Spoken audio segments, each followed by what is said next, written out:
Picture this moment. You're on your knees, tears streaming down your face, and you scream into the darkness. God, where were you? Maybe it was when you lost someone you loved more than life itself.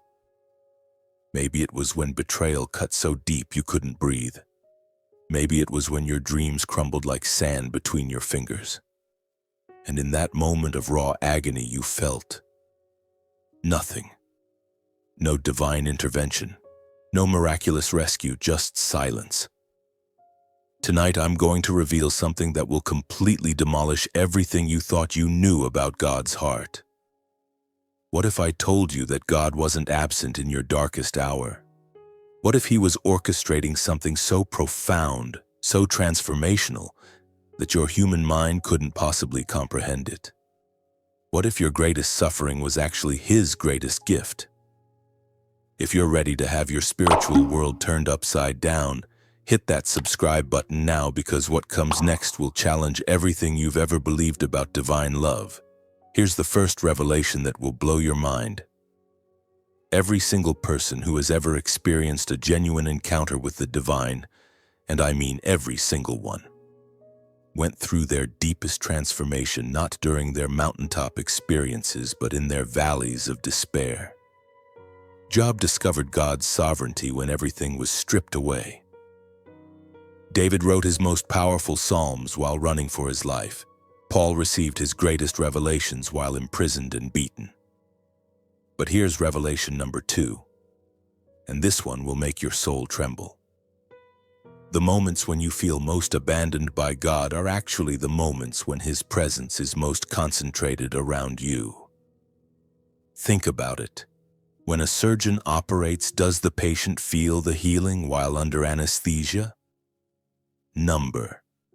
But the most crucial life-saving work happens when you're completely unconscious to it. Your pain isn't evidence of God's absence.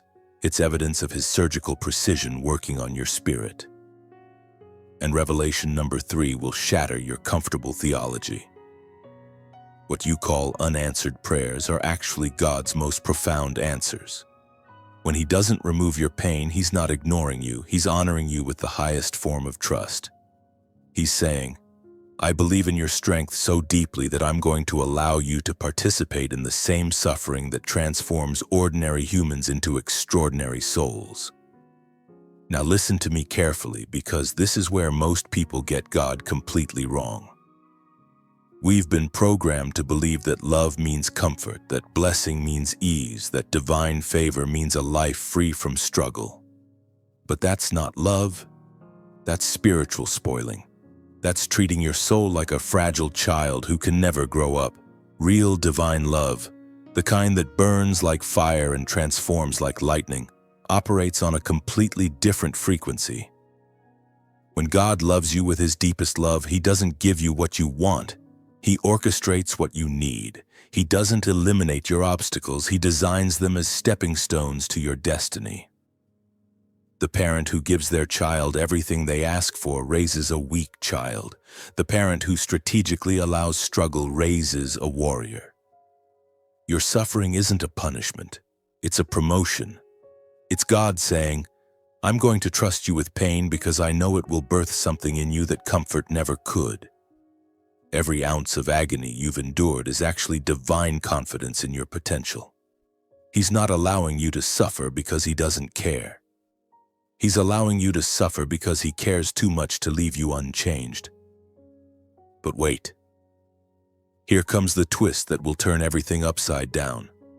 What if you're not as innocent as you think you are? I'm not talking about obvious sins or moral failures.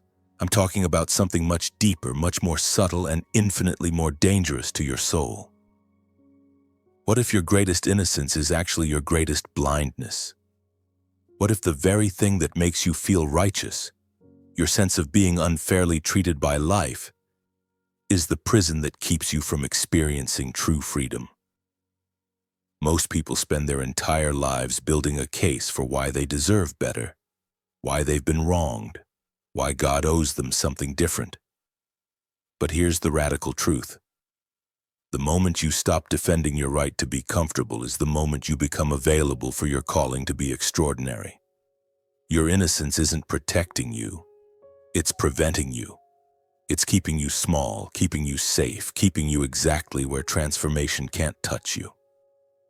The people who change the world, who move mountains, who walk in supernatural power, they all discovered this secret.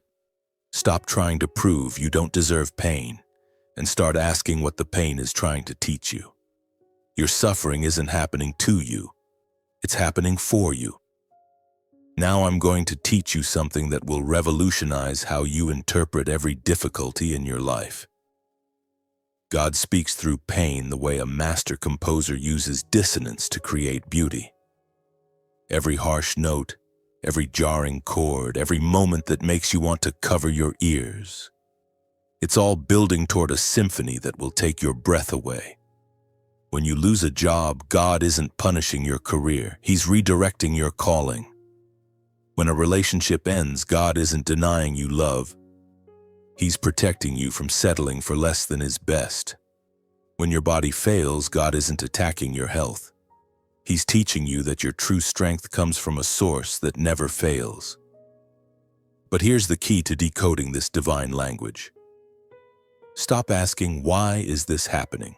And start asking, what is this revealing? Every painful experience is a mirror showing you something about yourself, about God, or about your destiny that you couldn't see any other way. The pain isn't the message. The pain is the delivery system for the message. Your breakthrough isn't waiting on the other side of your struggle. Your breakthrough is your struggle.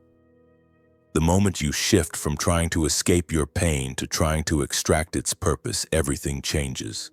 The victim becomes the victor, the wounded becomes the warrior, the broken becomes the blessed. But here's where the entire conversation reaches its shocking climax. If you want to understand why God allows innocent suffering, you have to look at the most innocent victim in all of history. A man who never lied, never cheated, never harbored hatred in his heart. A man who healed the sick, fed the hungry, and loved the unlovable. A man who was perfect in every way. And what happened to him? He was beaten until his flesh hung in ribbons. He was mocked, spat upon, and nailed to a cross like a common criminal. He hung there gasping for breath while the very people he came to save hurled insults at his dying body. And in his moment of greatest agony, even his father turned his face away. If God allowed His own perfect Son to suffer the ultimate injustice, what does that tell us about the role of pain in the divine plan?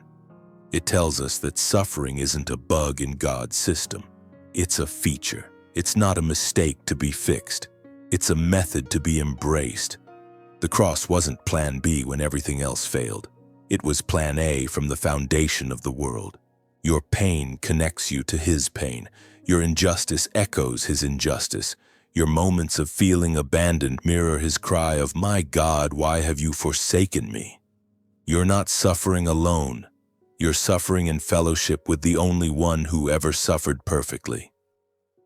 So here you stand at the crossroads of eternity, holding this truth in your hands like a double-edged sword. You can continue believing that God owes you a comfortable life, that suffering is always the enemy, that pain is proof of divine neglect. You can keep building your case for why you deserve better, why you've been treated unfairly, why God needs to explain Himself to you. Or you can make the choice that transforms everything. You can choose to see your pain as sacred, your struggles as stepping stones, your darkest moments as divine appointments. You can choose to stop running from your suffering and start running toward your purpose. You can choose to believe that the God who orchestrated the resurrection from the cross knows exactly what He's doing with the crosses in your life. This isn't about passive resignation or pretending pain doesn't hurt. This is about active partnership with the divine process that's working in you, around you, and through you. This is about saying yes to the surgery that saves your soul, even when the anesthesia wears off and everything hurts. The choice is yours. Will you fight against the very experiences that are designed to set you free? Or will you surrender to the mysterious love that sometimes looks like abandonment but always leads to resurrection? If this message has stirred something deep in your soul, don't let this moment pass without action. Subscribe to this channel and tell me in the comments, what painful experience in your life are you ready to see through new eyes? What struggle are you willing to transform from a wound into a weapon? Your story could be the very thing that helps someone else discover God's hidden purpose in their pain.